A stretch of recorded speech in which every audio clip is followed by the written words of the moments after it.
Lalu apa saja upaya para pekerja Sritex bertahan di tengah persoalan biaya hidup? Usai terkena PHK, kami bahas bersama salah seorang pekerja Sritex yang kini berjualan takjil, Ibu Sri Cahyaningsih. Bergabung juga Bapak Uli Parulian Sihombing, Komisioner Komnas HAM. Selamat malam Bu Sri, Pak Uli.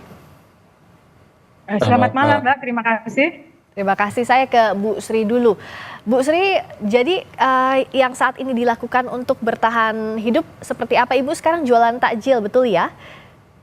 Ya, terima kasih Mbak. Ya. Untuk sementara ini kan memasuki bulan Ramadan, jadi saya tiap sore itu jualan takjil, jualan es ya Mbak ya. Ya, alhamdulillah lumayan gitu. Alhamdulillah ada pemasukan setelah di PHK ya dari Sritex. Bu, Ibu kalau sekarang yang sudah diterima hak Ibu dari Sritex apa saja? Apakah bisa sisa gaji atau apa lagi yang sudah Ibu terima? Ibu pegang sementara. Terima kasih, ya terima kasih Mbak. Untuk saat ini yang saya terima dari manajemen Sritex itu ada sisa gaji sama itu sisa cuti. Cuti itu sudah terbayarkan semua. Untuk manajemen Sritex sudah bagus Mbak. Ini tinggal menunggu pesangon sama THR.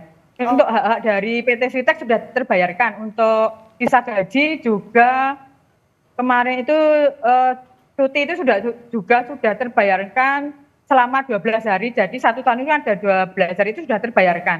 Untuk manajemen Sritex sudah bagus Mbak untuk kita karyawan Sritex. Kalau Ibu dulu bekerja di posisi apa Bu? Saya sebagai security. Oh, Ibu security. Tapi sekarang sudah tidak berjaga lagi karena kan kalau sebagian kawan-kawan security masih ada yang dipekerjakan untuk menjaga aset ya Bu ya? Iya. Oke. Nah, Ibu dengan tadi yang dipegang adalah sisa gaji, juga Ibu pegang sisa cuti, itu bisa bertahan untuk berapa lama kira-kira Bu? Kalau dihitung, apakah misalnya penghasilan untuk bulan ini saja atau bisa untuk 2-3 bulan ke depan? Ya, saya kira untuk 1 bulan ini saja Mbak, karena untuk bulan Ramadan ini memasuki Lebaran ini butuh banyak pengeluaran, jadi nggak ada pemasukan tapi pengeluarannya banyak. Apalagi besok Lebaran itu kan kita biasanya itu sama saudara ini berbagi rezeki gitu ya. Untuk kali ini ya harus pikir-pikir untuk mengencangkan ikat pinggang karena sudah nggak ada pemasukan gitu loh. Iya, karena tidak ada pemasukan, jadi makanya Ibu juga tadi salah satunya urus-urus untuk BPJS Ketenagakerjaan ya Bu ya? Iya Mbak. Berkas sudah lengkap Bu? Sudah Mbak, tadi sudah dimasukkan ke ADM HRD-nya. Oke, nah saya ke Pak Uli dulu. Nah kalau ini kan sekarang yang jadi fokusnya adalah hak untuk pekerja dulu ya Pak Uli ya. Bagaimana agar pekerja ini bisa memegang uang untuk bertahan hidup sambil mencari pekerjaan baru. Meskipun tadi Istana bilang bahwa akan dicarikan pekerjaan 2 minggu kemudian. Tapi yang jelas pemenuhan hak pekerja ini bagaimana untuk mengawalnya. Karena kan kalau dalam beberapa kali kasus PHK, hak pekerja dipenuhi secara maksimal inilah yang sering kali jadi persoalan Pak Uli. Betul, untuk hak pekerja Sritex ini yang harus didahulukan oleh likuidator dalam pemenuhannya seperti itu. Jadi biasanya kan likuidator melihat kreditor ya. Kreditor di sini ada preference, konkuren. Nah, dalam ini Komnas HAM merekomendasikan agar likuidator memprioritaskan pemenuhan hak-hak dari pekerja Sritex gitu. Terutama tadi terkait dengan hak-hak normatif dan tunjangan hari raya serta terkait dengan jaminan sosial. Seperti tadi sudah dijelaskan oleh Pak Menteri Tenaga Kerja, jaminan sosial akan dibayarkan. Tentu kami apresiasi.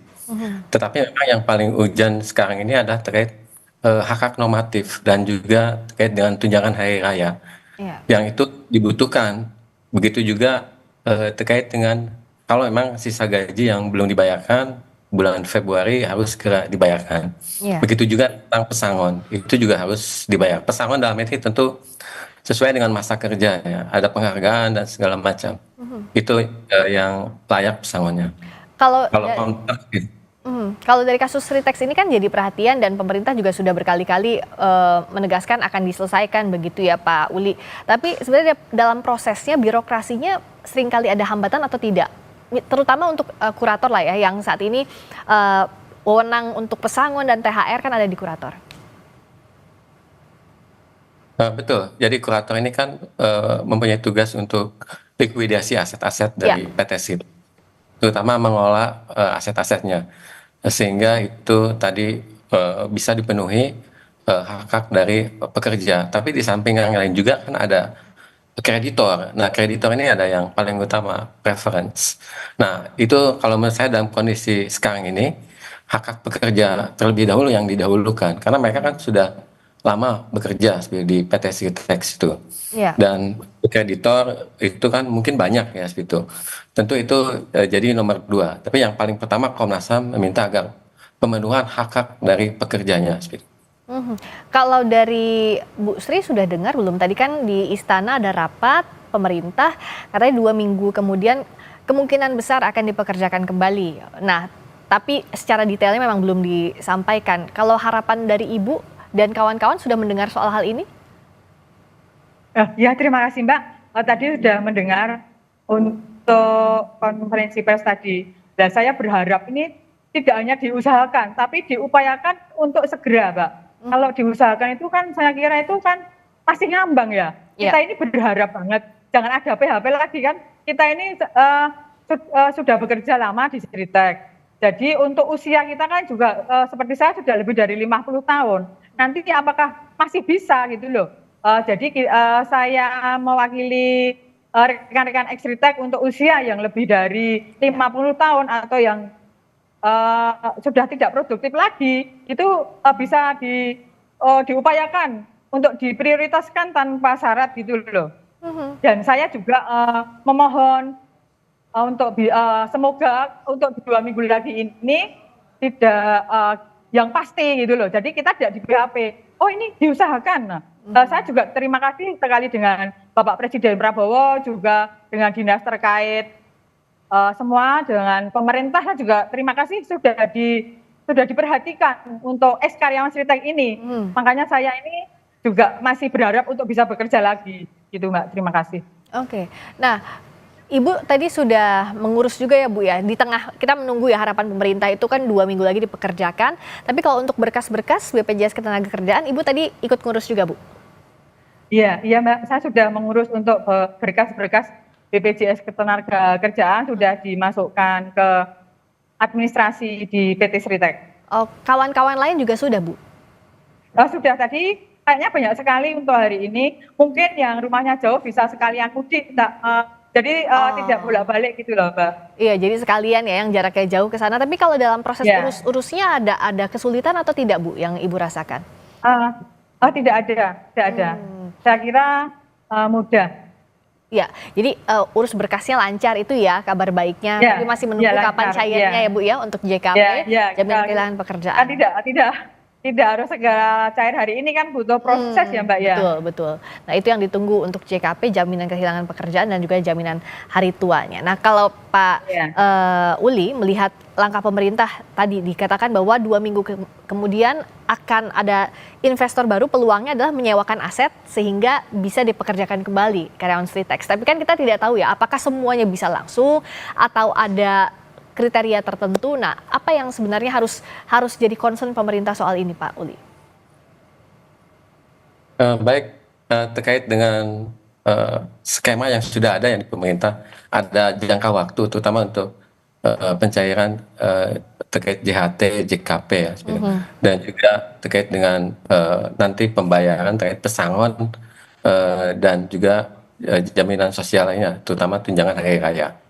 Nah, mungkin perlu lebih diperjelas lagi, terutama oleh likuidator, yaitu tahapan-tahapan untuk pengelolaan aset, sehingga tadi hak-hak dari pekerja Sritex ini bisa terpenuhi dalam waktu 2 minggu ini. Tadi kan sebenarnya ada penyewaan aset-aset ya. Ya. Dan juga mempercepat mungkin ada proses-proses yang lainnya sehingga aset-aset itu bisa tadi mengganti membayar untuk pesangon dan jaminan sosial lainnya, terutama terkait dengan tunjangan hari raya. Nah, jadi perlu langkah-langkah yang lebih spesifik lagi seperti itu dari kurator ini. Tentu ini kurator mungkin punya strategi tersendiri ya. Iya. Tapi kalau Komnas HAM melihat karena ini menjelang hari raya Idul Fitri, Ya. tentu karyawan ini membutuhkan tadi seperti tunjangan hari raya dan juga tadi tunjangan-tunjangan yang lainnya yang sebenarnya sudah mereka bayar ya seperti lewat BPJS seperti JHT, JKP. Nah itu yang paling prioritas harus didahulukan. Dan ini kan karyawannya hampir 10.000 lebih ya. Iya, betul. PT Tex ini. Jadi ini sebenarnya kerja yang besar seperti itu dan harus ada langkah-langkah yang jelas seperti itu.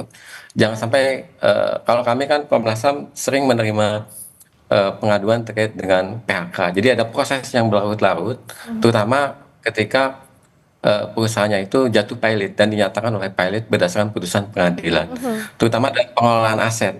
Ini kurator juga harus transparan itu dalam pengelolaan asetnya. Ya. Berapa sebenarnya aset-aset dari PT Sritek yang real ini, berapa hutangnya seperti itu. Nah itu, jadi bisa dilihat dan yang paling penting adalah pemenuhan hak-hak dari pekerja. Karena kan biasanya kurator ini lebih mementingkan kreditor. Nah, kreditor yang kita jelaskan tadi itu ada dua ya.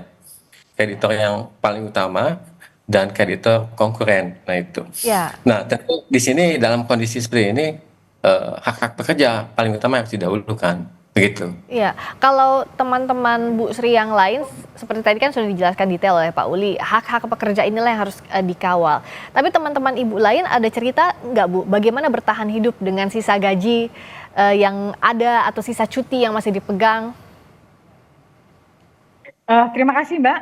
Untuk teman-teman dirasa juga resah ya. Ini kan memasuki Lebaran, ini bulan puasa, ini kan pengeluaran sangat banyak. Seperti tidak seperti hari biasa kan harus menyediakan untuk berbuka, untuk sahur. Apalagi ini mau Lebaran, biasanya untuk bingkisan Lebaran. Ini semua sebenarnya juga resah Mbak. Ini tadi ketemu sama teman-teman, aduh ini sudah nggak kerja lagi, apalagi mau Lebaran. Kita kan juga menunggu uang pesangon sama THR. Nah itu saya paham dari manajemen kurator ya. Tapi ya saya berharap kalau bisa ya paling tidak jangan lama-lama untuk mencairkan THR sama pesangon. Terima kasih. Kalau teman-teman sesama security Ibu sekarang apa Bu? Setelah tidak bekerja lagi, ada cerita nggak Bu? Misalnya berdagang juga kah seperti Ibu atau apa? Ya, terima kasih Mbak. Ada juga yang berdagang, ada juga yang di rumah itu buka jahitan, ada juga yang belum bekerja sama sekali. Kadang ya kasihan. Tapi ya bagaimana lagi, wong kita senasib gitu Mbak. Terima kasih. Iya, kalau Ibu ada tanggungan berapa orang Bu di keluarga? Di keluarga ada 1 orang Bu. Yaitu? Anak. Oh anak.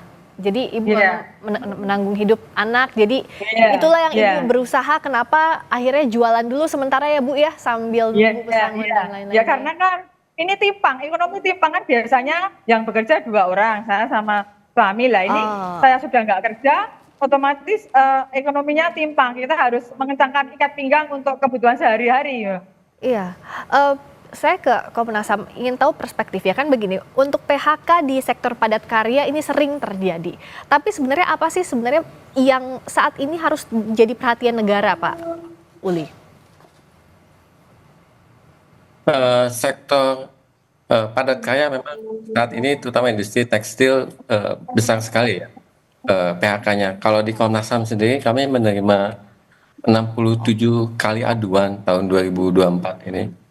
Nah dari termasuk di dalamnya adalah sektor padat karya, otomotif, perbankan, bahkan industri digital ya itu. Keuangan digital kami juga banyak menerima.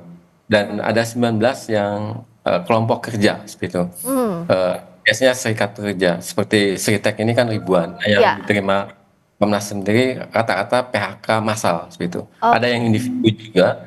Nah dalam kasus PHK massal ini ada beberapa penyebab ya Komnas HAM lihat seperti itu. Pertama yang paling banyak memang karena efisiensi ya.